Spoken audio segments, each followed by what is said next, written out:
backs up some of these things. Again, it's not like these are going to Congress. These are not going to the politicians and actually changing anything. It's just riling people up. And that's not a world that I want to be in. I'm too soft. You got riled up. Whoa, wait, whoa. Let me listen. I don't know if I put it in here, but like riling people up. And that's not a world that I want to be in. I'm too soft for that. We know. You're Canadian. Everybody, you're Canadian and you play Genshin Impact. Everybody knows. Like, this is not, yeah, I mean, come on. You didn't, I mean, I appreciate the self-awareness. I do. I don't know if I put it in here, but like, I don't want. This is a really productive video. The other video recently from Asmon about the Jeff Bezos interview, that was cooking. Like, most of the videos are cooking. I agree with like 99% of what he says most of the time, except for when he talks about the Canadian people.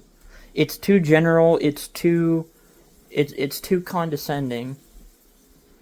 And even if you're explicit that maybe not all of us are crazies, you're still inferring there's a chance that's the case.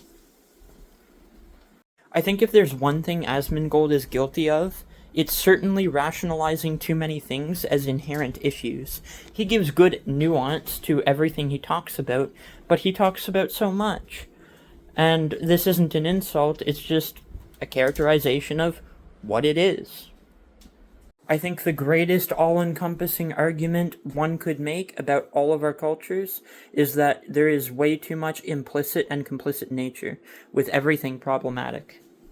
I'm sure Asmon knows just as much as I have a better part of my life that being always right is understanding that you are not always right and no one is. Once you understand this, you can humble yourself and always be right.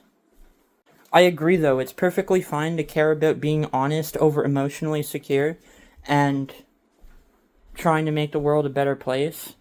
It's 100% cool to care about that more than people getting mad. And it's not that you genuinely take enjoyment in making people mad. It's just that they're mad. Because you're right. Too many people, if you talk about anything bad in society at all, and the relevant topic is their lived experience, consumerist choice, life building, any decision, anything, any perception that they think is normal, you're either going to get called wrong or bad. And that's just how it is.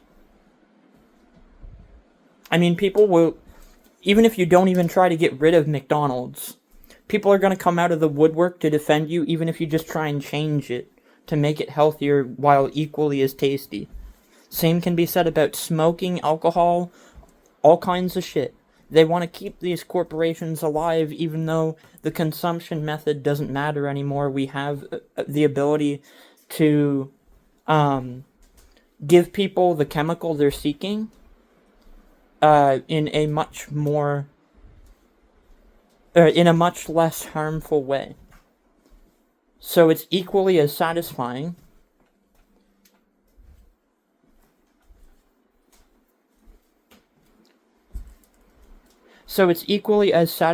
subjectively, and that's the problem. People characterize ignorance as enjoyment, being like, oh yeah, I love smoking, I love the way it hits the throat. Ignorance is just like a positive mindset now, and that's kind of something I don't understand. People treat ignorance as a mindset, and people who tell the truth get treated like shit.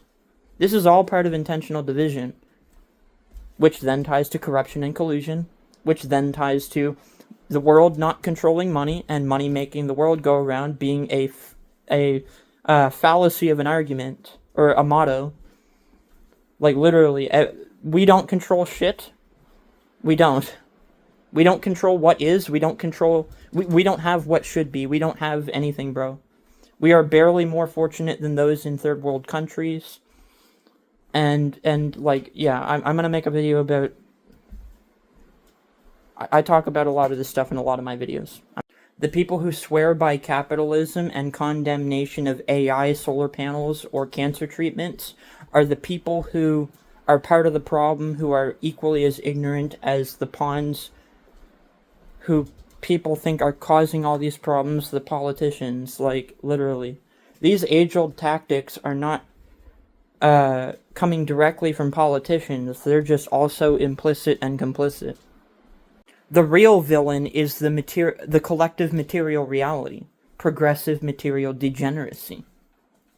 But we can't discount bad actors, that is a thing, yes.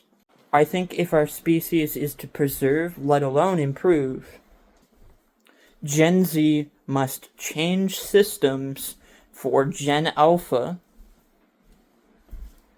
so that Gen Alpha can innovate on those morally sound systems.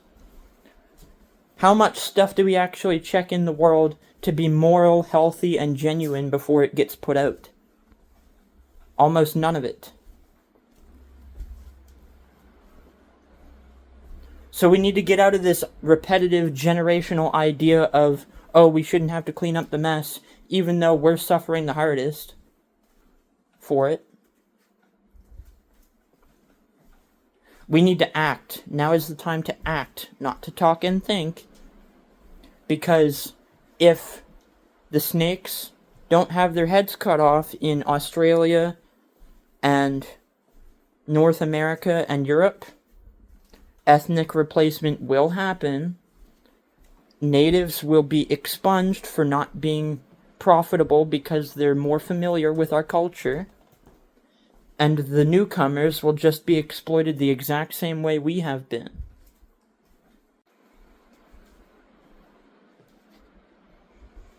There's a lot of repeat here from other videos I make, but I don't care. It's important.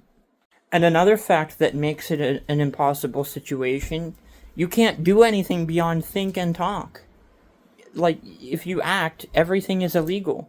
So how the fuck are you supposed to do anything? How is there supposed to be any revolution? Exactly. Like, it's just not possible. Because people aren't collectively aware that the law is selectively used and below morality. I mean, people inherently know this, but they're never going to do anything about it.